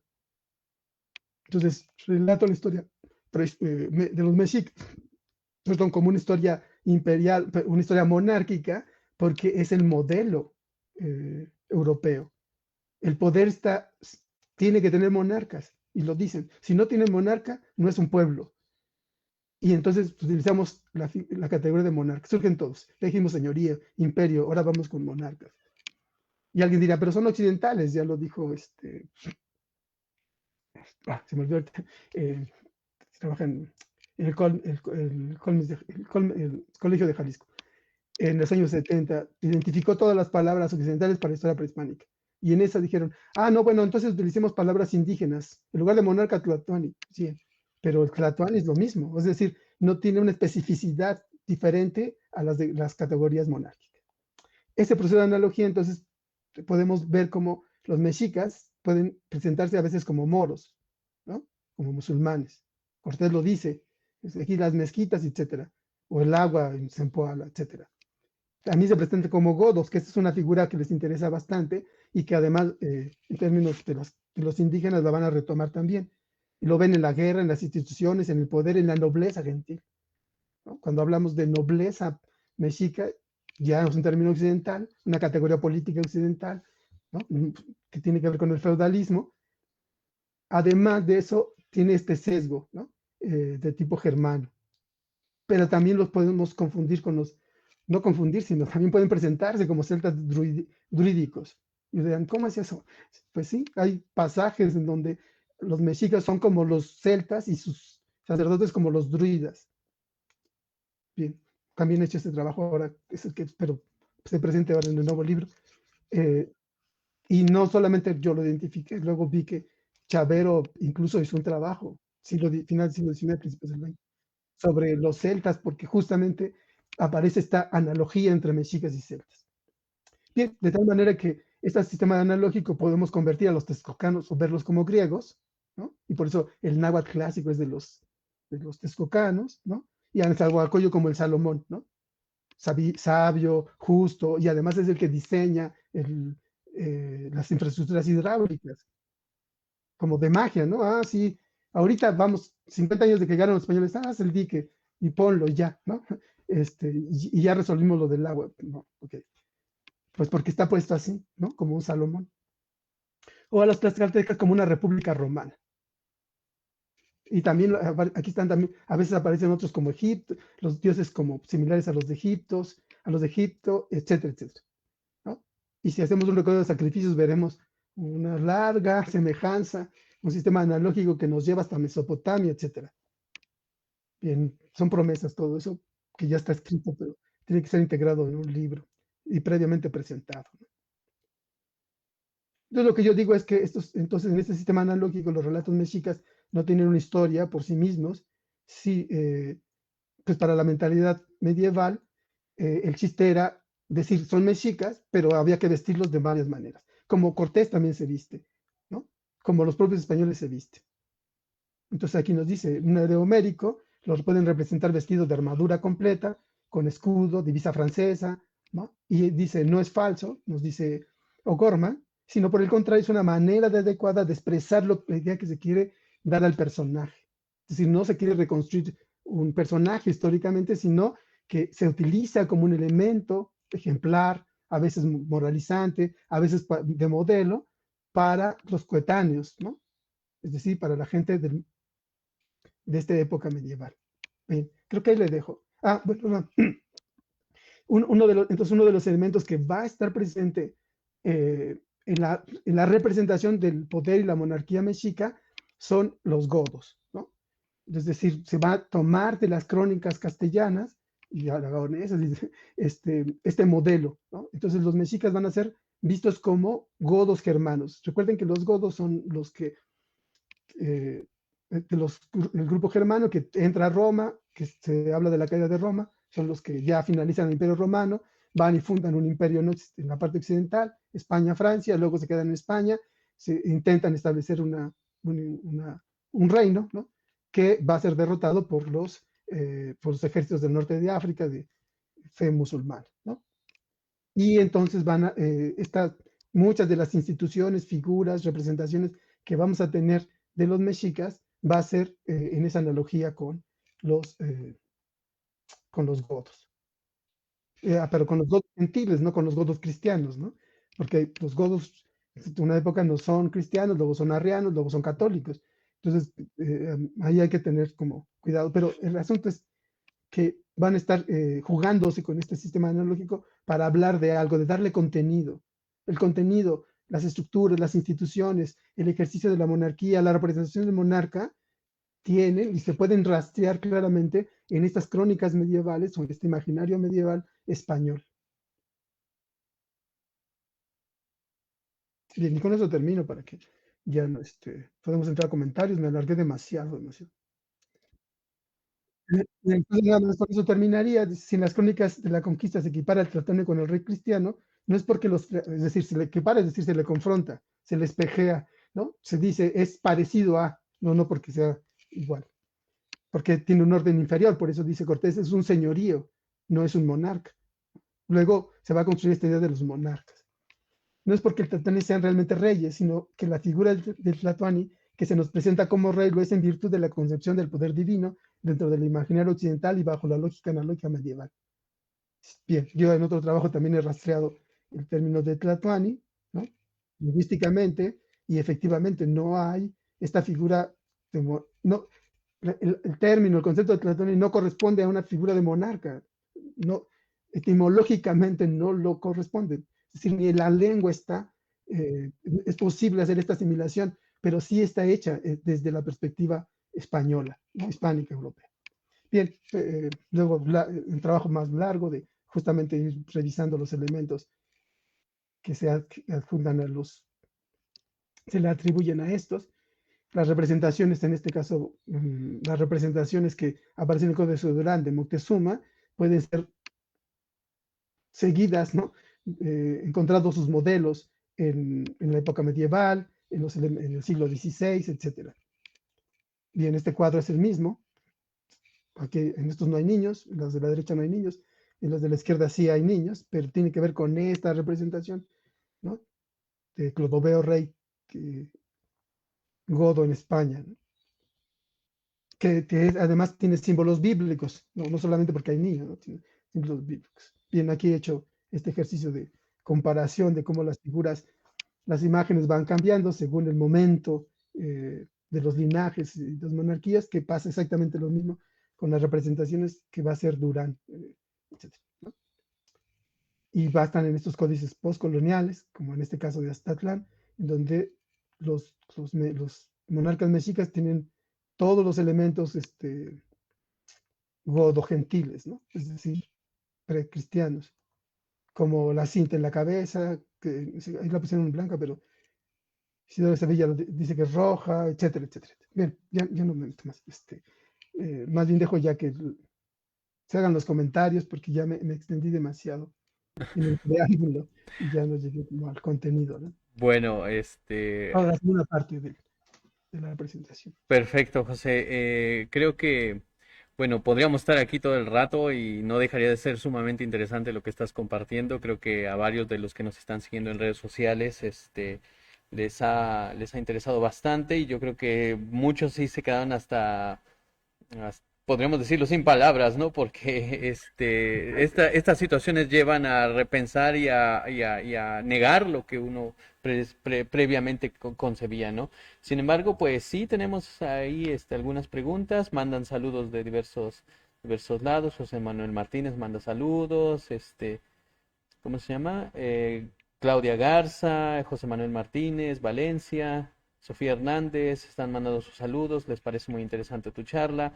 Y te voy a compartir una pregunta que nos hizo llegar un fan destacado del Archivo General, ¿no? El nombre de usuario es Galintias Mateopoulos y él pregunta, más allá de una descripción con diferentes visiones, empieza la pregunta, ¿existe literatura que marque la tendencia que hubiera seguido la cultura mexica si no hubiera tenido lugar el fenómeno de la conquista? Entendida esta tendencia como una identidad equiparable a los españoles al momento de dicha conquista, sobre todo por los adelantos mexicas a las problemáticas del momento, como por ejemplo las obras de ingeniería. Pero más que nada la pregunta se centra en que si hay una literatura que marque alguna tendencia que hubiera seguido la cultura mexica si no hubiera tenido lugar del fenómeno de conquista. Y eso un poquito pues nos lleva a que ha despertado bastante la curiosidad lo que nos comentas, ¿no? Entonces, no sé si tengas algún comentario al respecto.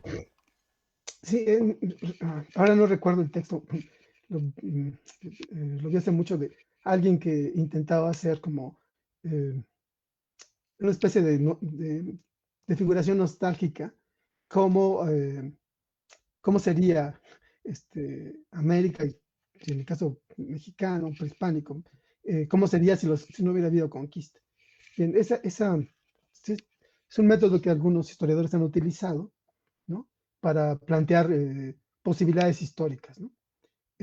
Por el caso famosísimo de los ferrocarriles en Estados Unidos, etcétera. Pero sobre esto eh, corremos el problema de proceder sobre un relato de este tipo de relato nacionalista. Si lo tenemos, si no hacemos el proceso de construcción, nuestro procedimiento no quedará sino en una actitud nostálgica, de qué hubiese pasado si, ¿no?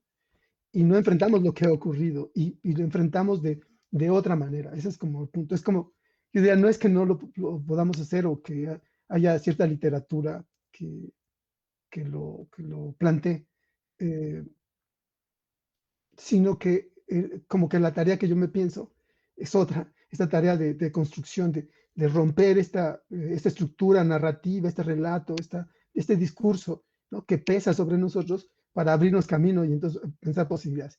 Desde luego, está en juego la idea de que la civilización occidental no es la única civilización viable en el mundo, ¿no? Sino que había otras civilizaciones que fueron viables, ¿no? En la historia, e incluso más, que hoy necesitamos una alternativa civilizatoria. Cuando digo civilizatoria estoy hablando de un complejo técnico, productivo, ecológico, etcétera, ¿no? Y vemos cómo esta civilización occidental, en su versión capitalista, básicamente estructurada en términos que en el centro está la promoción y el progreso técnico, pues nos está llevando a un desastre ecológico planetario. Y entonces tenemos que pensar otras alternativas. Y creo que sí, que ese proceso de desestructurar esa narrativa sobre el pasado prehispánico nos puede permitir a pensarlo. Y no pensarlo como los grandes logros, porque esa es retórica, es un sistema retórico que permite asimilarlo. Los consideramos porque sí tuvieron algunos logros, sí tuvieron una cierta civilización, ¿no? Y por eso entonces sí hay que considerarlo. Nos dan un poquito de lustre, ¿no? Yo pienso, esto tiene que ver con orgullo y identidad. Desde luego, a mí me interesaría lo otro, pensar esta civilización como una alternativa y ver cómo funcionaba. Es decir, que pensando lo siguiente, las civilizaciones pueden medirse o tienen muchos elementos de medición. Uno de ellos es el crecimiento demográfico, ¿no? La sociedad capitalista pues, también por eso es tan fuerte, porque hay una explosión demográfica, ¿no? Claramente. Es decir, ¿por qué? Porque el crecimiento demográfico tiene que ver, superamos epidemias, superamos hambre, superamos un conjunto de problemas y crece la población. Bien, pero eso le pasó a Europa hasta el siglo XVIII, ¿no? Más o menos, no sé, Pablo, tú que probablemente sepas más. Pero esto no ocurre, pero en China o en América, ese crecimiento demográfico es muy alto cuando llegan los españoles, ¿no? Es muy alto. Incluso es equiparable China con los datos sobre Mesoamérica. Es decir, las estimaciones cortas son de 20 millones en la área nuclear mesoamericana, ¿no? Yo digo son las cortas, porque es una medición que se hace con datos post-conquista, con los datos inmediatamente de la conquista. Entonces todavía hay que proyectarlos hacia la llegada de los españoles, del 19 al 21, que yo digo, ahí hay una crisis demográfica grande ya. Pero bueno, ¿no? Ahí estoy midiendo. Entonces digo, eran eficaces, ¿no? La civilización china era eficaz, la hindú era eficaz, la americana era eficaz, porque ese es un punto de medida. Entonces, más que decir las grandes ciudades, digo, ahí hay un punto en donde nos dice que la gente sobrevive. Luego, además, este crecimiento podemos vincularlo a cuánto trabajo necesitas para conseguir recursos para que la población viva. Bien, Guy estima que Guy Rosad estima que los mesoamericanos, ¿no? Los americanos, bueno, mesoamericanos, porque hay mucha diversidad. Y utilicemos un término que no me gusta, pero pongámoslo. Utilizan un tercio del año, trabajan un tercio del año para poder vivir todo el año, de tal manera que le pueden dedicar a la fiesta, al ritual, a la convivencia, al crecimiento demográfico, 2/3 partes del año. China no, China la gente trabaja muchísimo, donde la intensidad del trabajo es muy alta. Y ese es otro elemento de medir una civilización. Puedes vivir mucho y crece la población, es decir, implica pocas enfermedades, alimento y además el trabajo. ¿Qué cantidad de trabajo le metes?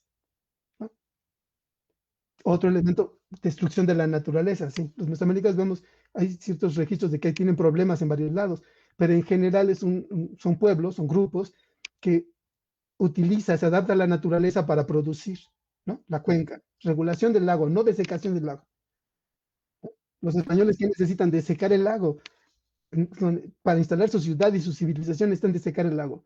Los de la cuenca trabajan con el lago para vivir de él, ¿no? Pero ese trabajo hidráulico también lo tenemos, ya había hablado de él en Campeche, que se acaba de descubrir un sistema, un lago artificial en Yucatán, que dicen que no se podía acumular agua, que ahí está. Todas las obras hidráulicas que se acaban en las últimas décadas en Guatemala y en Chiapas, etc. Es decir, se adaptan a la naturaleza. Son obras que son para adaptarse y ese es otro logro, es otra medida, ¿no? Aprovechas toda la naturaleza sin alterarla radicalmente.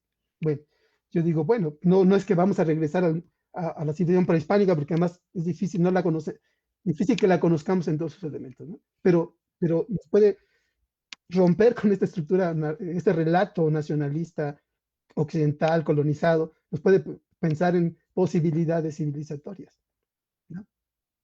Ahí yo lo pensaría en este ejercicio que hace sobre la pregunta del compañero.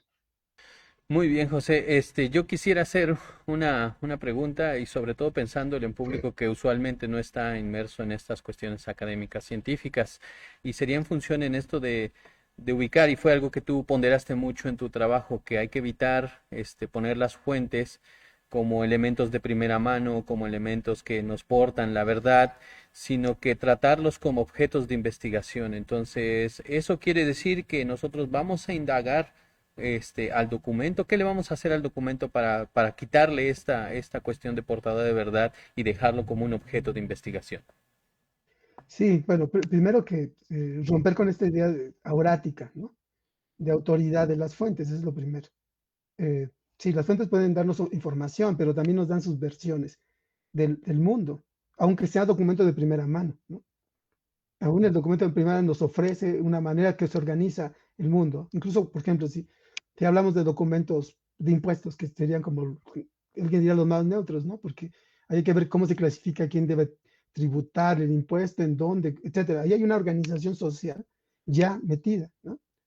Entonces no podemos simplemente trasladar esos datos y hacer cuadros estadísticos sin considerar estas condiciones de producción de los documentos. Pero digamos que eso es para todos. Digamos, hoy la historia tiene varias décadas esforzándose por romper esta idea,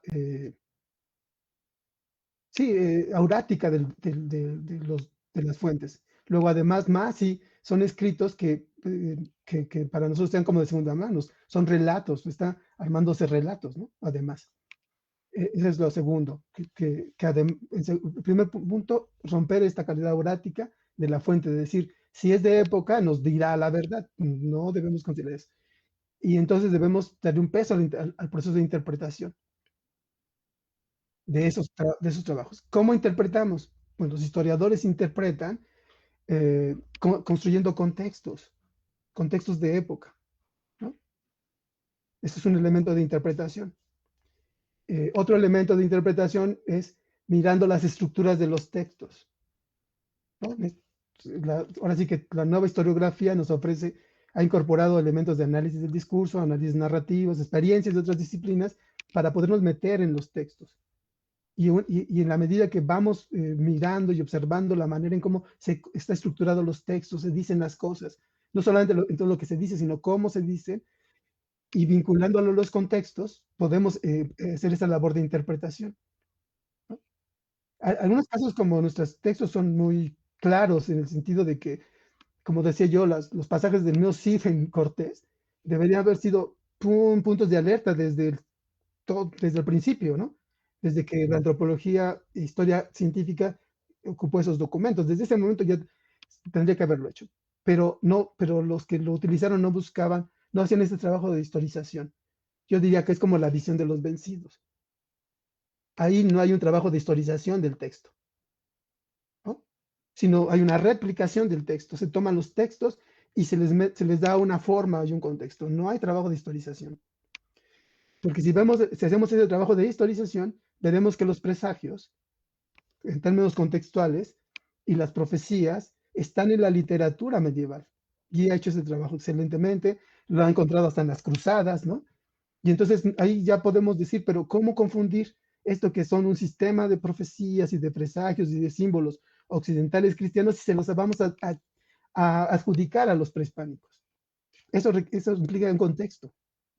Luego, al interior de los textos, al interior de las estructuras de los textos, nos van dando marcas.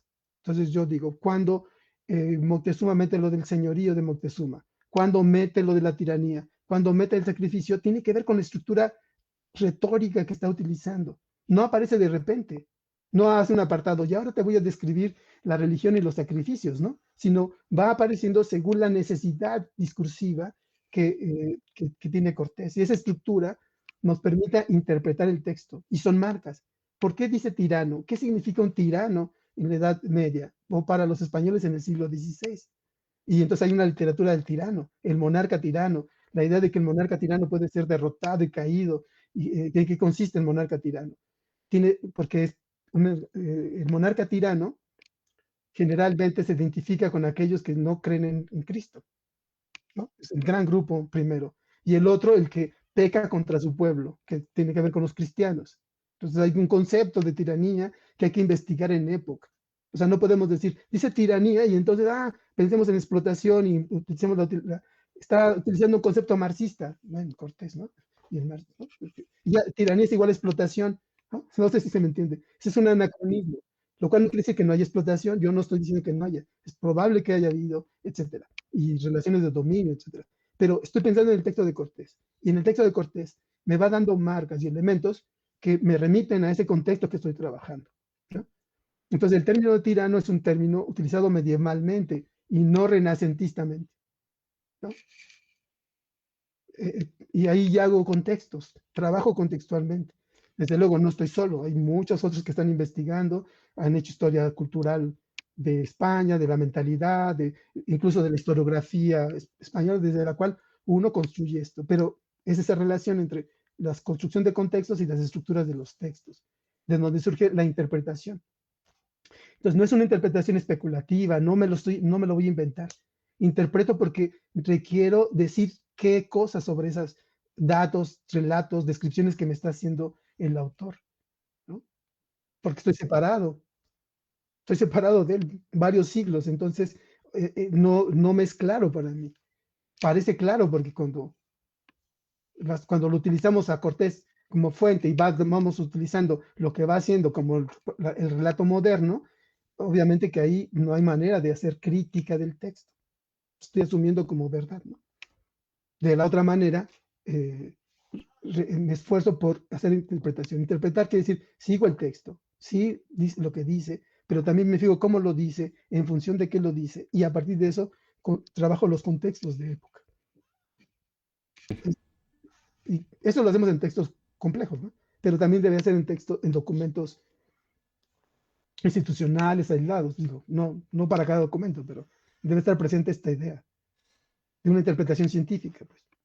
Muy bien. Sí, preguntaba esto más que nada porque luego suele pasar esto, que cuando se nos pone una versión diferente, ponemos resistencia y empezamos a decir, no, pues es que son figuraciones, son estos, si tenemos el documento que nos está diciendo la verdad. Bueno, es que no se trata de eso aquí. Aquí se trata de una reflexión surgida a partir de un ejercicio bastante intenso, ¿no? Bastante, que tiene que llevar a leer muchos elementos para poder decir algo, ¿no? Entonces no se trata de ninguna improvisación.